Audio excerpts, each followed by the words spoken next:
চ্যানেলে আমি তোমাদেরকে ওয়েলকাম জানাচ্ছি। আজকে ভিডিওটা খুব গুরুত্বপূর্ণ এবং আজকে এই ভিডিও মারফত তোমাদের আমরা একটা ইনফরমেশনও দিতে চাইছি। সেটা হলো আমাদের ম্যাকআউট ইউনিভার্সিটির যে ইভেন্ট সেমেস্টারের পরীক্ষা, তার নোটিশ কিন্তু বেরিয়ে গেল এবং নোটিশটা তোমরা দেখতে পারবে। এটা আমাদের 23শে মে থেকে এক্সাম স্টার্ট হয়ে যাচ্ছে। আমরা বারংবার বলে এসেছি যে এইবারে কিন্তু ইভেন্ট সেমেস্টারের সময় খুব কম পাওয়া যাবে এবং সেটাই হলো। এন্ড অফ মে কিন্তু আমাদের এক্সাম স্টার্ট হতে চলেছে। হাতে তালে আমাদের সময় কিন্তু খুব কম, এটা আমরা বরাবর বলে আসছি, ইভেন্ট সেমেস্টারের সময় খুব কম। এবং এর এফেক্ট কি হতে পারে, কেননা যারা অড সেমেস্টারের অলরেডি রেজাল্ট ডিক্লেয়ার হয়েছে, যারা তাদের রেজাল্টটা দেখতে পাচ্ছে, তাদের কি হতে পারে ভবিষ্যৎটা, সেটা নিয়ে আমরা আলোচনা করব। আমাদের মধ্যে উপস্থিত আছেন মিস্টার সৌভিক দত্ত। সদ্য সদ্য তো অড সেমেস্টারের রেজাল্ট বেরোলো এবং সঙ্গে সঙ্গেই ইভেন্ট সেমেস্টারের নোটিশ বেরিয়ে গেল। তা এইবার স্টুডেন্টদের মেন্টালিটিটা কিরকম হবে বলে আপনার মনে হয়? হাতে তো আর 2.5-3 মাস মতো বোধহয় সময় আছে, কি তাও বোধহয় নেই। আবার ফেল করবে। ফোর্থ সেমিস্টারে তো প্রচুর ফেল, রেজাল্ট যে কালকে বেরোলো তো ফেলের বন্যা হয়ে মানে গেছে। সেই প্রেশারটা নিতে না নিতেই আবার এদিকে হ্যাঁ, ইভেন্ট সেমেস্টারের দেখুন পরীক্ষা ডিক্লেয়ার এখন হয়ে গেল। আমি এই ফেল সম্বন্ধে একদমই আশ্চর্য নই, সে ইভেন্ট সেমিস্টারেও ফেল করবে। কারণ দেখুন কিছু অল্প সংখ্যক ম্যাকআউটের স্টুডেন্ট হয়তো 10-20% সিরিয়াস আছে, বাকি 80% স্টুডেন্টই ক্যাজুয়াল।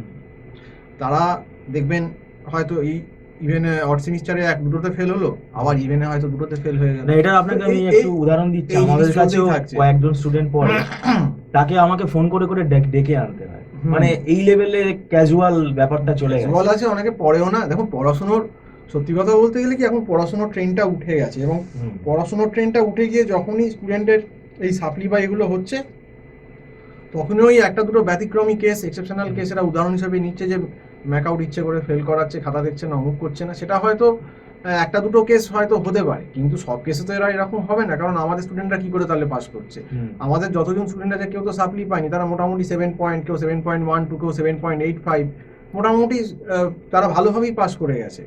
তো সেক্ষেত্রে দেখুন, যখন এত ফেল হচ্ছে, আমি তো আপনাকে বললাম বড় বড় কলেজে নাম করছি না, প্রচুর সাপ্লি সাপ্লি অনেক জায়গায় হয়েছে। সে আপনি বিবিএ বলুন, এমবিএ বলুন, এমবিএ স্ট্যাটিস্টিক্স পেপারে বিজনেস রিসার্চে শেষে অনেক সাপ্লি হয়েছে। নম্বর খারাপ হয়েছে, নম্বর কমে গেছে। মানে আগে যেটা ম্যাকআউটে হতো, যে লোকে অনেক নম্বর পেতো, যে 7 পয়েন্টের মতো সবাই পাচ্ছে, সেইটা কিন্তু এখন আর নেই। এখন কিন্তু ম্যাকআউট আগের থেকে অনেক বেশি চেপে নাম্বার দিচ্ছে।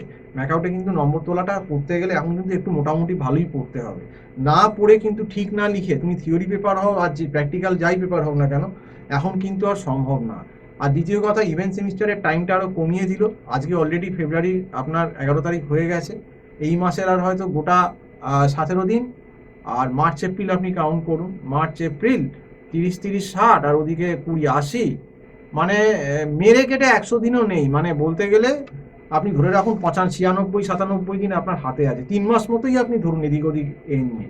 তো 90 দিনে ইভেন্ট সেমিস্টারের প্রত্যেকটা স্ট্রিমেরই, সে এমবিএ, বিবিএ, বিসিএ, এমসিএ বলুন, বিটেক বলুন, যেরকম ভাস্ট সিলেবাস আছে, সেক্ষেত্রে কিন্তু বেশ চাপের সেটাকে ট্যাকেল করা। এখন যারা একটু বেশি সিরিয়াস, তারা প্রথম থেকে যারা একটু জোর দিয়ে পড়ছেন, পরীক্ষার মতো এখনই পরীক্ষা, সেরকম একটা মনোভাব নিয়ে এখন থেকেই ছুটছেন, তারা হয়তো 60-70% কোপ আপ করতে পারবেন, একটা মোটামুটি জায়গায় থাকবেন। আর যারা এখনো ঘুমোচ্ছেন, অনেকে এরকমও আছে যে ফেল করার পরও ঘুমায়। এই অড সেমিস্টারে ফেল করেছে, ঠিক আছে, একটু হয়ে হলো, আবার 7 দিন বাদে আবার জেনে শেষ হয়ে গেল, রিভিউতে দিল, টাকা দিল। অনেকে আবার ভাবে যে রিভিউ করে পাস করে যাবো, আবার রিভিউ করে ফেলও তো তো সব, হতে পারে। আবার ফেল।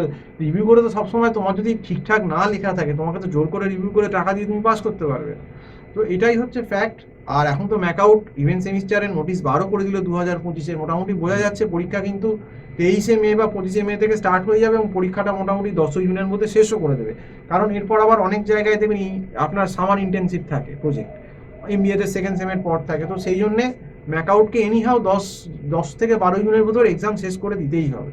কাজেই সময় আর নেই। আবারও বলে দিচ্ছি, অ্যালার্ট করে দিচ্ছি, আমাদের দায়িত্ব করা। এবার কে কী বললো সেটা আমাদের হাতে নয়।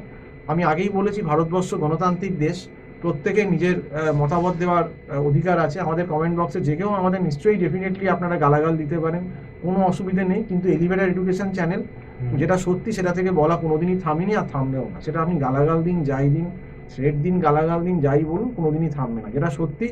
এবং যেটা অনেক সময় হয় কি, যে দেখবেন সত্যি কথা তেতো লাগে, এটা খুব ঘটনা। কিন্তু সত্যি কথা যদি কেউ একটু শোনে তার কিন্তু খারাপ হবে না, না, আপনার ভালো কথা তো হবে। মিলে গেল যে হ্যাঁ। এবার ইভেন সেম এগিয়ে আসবে। তো ভালো হবে। এবং আমি আগেও তো আমরা অড সেমিস্টার নিয়েও সাবধান করেছিলাম যে পড়ো, এবারে কিন্তু ব্যাকআউট অনেক টাফ হয়ে গেছে, নাম্বার কিন্তু এত সহজে দিচ্ছে না, অনেক চেপে খাতা দিচ্ছে এবং সময় কম। বারবার বলেছি, যারা শুনেছেন তারা বেনিফিটেড হয়েছেন, যারা শোনেননি তাদের কিছু করার নেই, তাদের সেটা ডিজার্ভ করছে যে পড়লে তুমি পাস করবে, না পড়লে তুমি fail এখন তো করবে। আর কলেজের দোষ দিয়ে কোনো এখন আর লাভ নেই, কলেজের দোষ কারণ দিয়ে ইউ কোনো- মিস দ্য ট্রেন, তুমি ট্রেন মিস করো, যা কিছু করার কিছু নেই। করার নেই। তো যাই হোক, আজকে এই অবধি বলেই শেষ করছি। সম্পূর্ণ ভিডিও দেখার জন্য অসংখ্য ধন্যবাদ। নমস্কার।